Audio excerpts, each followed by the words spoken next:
Okay, so we're here today interviewing Forbes Elworthy, the head of Map of Ag, about his a typical day in the life. So it's great to chat to you, Forbes. I guess we'll just start off with what would be your typical morning routine? I mean, if you are crazy enough to have a farming business in New Zealand and choose to live in the UK because you like to live in the UK, then you do a lot of early mornings. So you know, I'll often set the alarm before 6 and then do a 6 or 6:15 a.m. call with either an investment committee, because we're trying to work on some capital transactions into New Zealand farming and forestry in a business that I sit on the board of called Craigmore Sustainables, or we might have a more operational type call. And other mornings I'll call the farm manager of our own personal farm in New Zealand, or sometimes get involved in Map of Ag data transactions. So you know, can be a fairly early morning, but that's not foreign to most people in the farming community. The odd early morning. I hope you get a decent breakfast at least at some point. Yeah. And how did you get started in agriculture? I was born into a farming family, and my sisters were interested in farming, but probably not going to be farmers. And my brother went off to university here in England at the age of 17. So, and then he became an academic. So I was sort of the one left behind, as often happens in farming. I was a sort of designated farmer. So you didn't have that much choice. I was sort of shoulder tapped, you know. And so I guess that I was going to ask you if it's something you always knew you wanted to be involved in, but it sounds like it's something that you were kind of involved in from the start, whether you liked it or not. Yeah, exactly. Yeah, you know. And in obviously, you know, we're living in such a fast-paced world now. But what changes have you seen in agriculture in the last 5 years? Well, farming is a custodian of the land, and so is forestry. Those are the two industries that I'm involved in, and we've always known that. We've always taken that really seriously, but every generation reinterprets that in a new way, and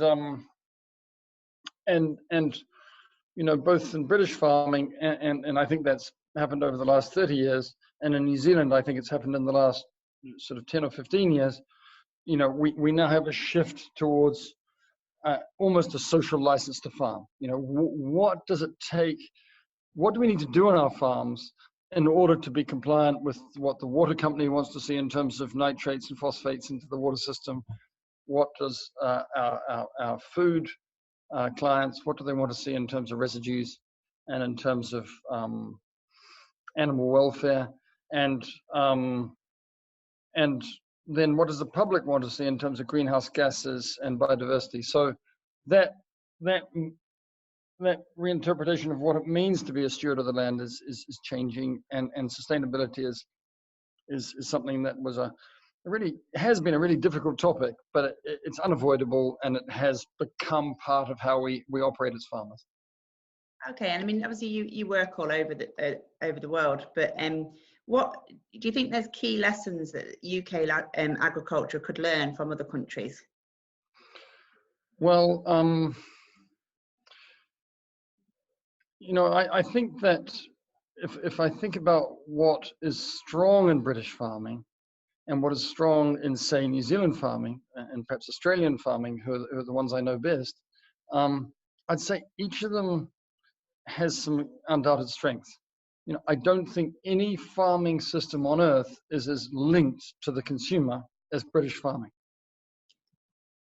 I don't think it's perfect in this country, but it's just even more imperfect everywhere else. You know, I think it's amazing some of the aligned contracts in the dairy sector, you know, where you know 50-60% of British milk, you know your price because it's in a contract, and you know what needs to be done in terms of quality and animal welfare. And that may seem commonplace to you, but it's a real achievement, and we just don't have that. We face the spot commodity market in New Zealand. So I think British farming should play to its strengths, which is that ability to produce to a premium standard for a consumer who we, the British farmer, are close to. I think it's amazing what's been achieved here. I think New Zealand has its own strengths, which are somewhat different, and the Aussies are good at other things. So I think that the thing I would say is play to your strengths. But it's great to hear positive feedback for British farming. Looking ahead, the next 10 years, what do you think the main drivers for change within agriculture are going to be?